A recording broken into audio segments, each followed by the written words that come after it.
Kami akan selamatkan rakyat. Kami akan membela kepentingan rakyat. Kami pastikan rakyat Indonesia tidak akan menjadi korban serakanomics.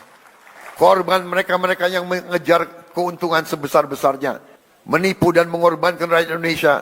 Dan membawa keuntungan itu, kekayaan itu keluar dari Republik Indonesia. Ini harus kita hentikan.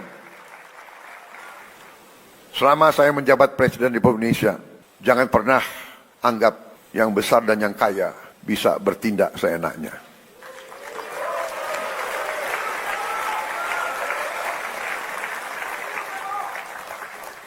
Kami tidak gentar dengan kebesaranmu.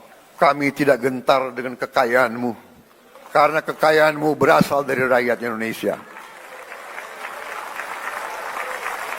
Pemerintah yang saya pimpin tidak akan ragu-ragu membela kepentingan rakyat Indonesia. Kita akan gunakan Undang-Undang Dasar 1945 Pasal 33 yang sudah sangat jelas.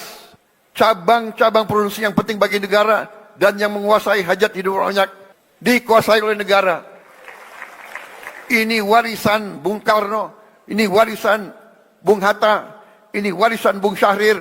Saya yakin mereka berada di atas kebenaran. Atas dasar inilah hari ini saya umumkan, setelah pertimbangan cermat oleh pemerintah untuk melindungi hak rakyat mendapatkan beras yang tepat. Tepat takaran, tepat kualitas, harga terjangkau, dan usaha penggilingan beras skala besar harus mendapat izin khusus dari pemerintah. Kalau mereka masih mau bergerak di bidang ini.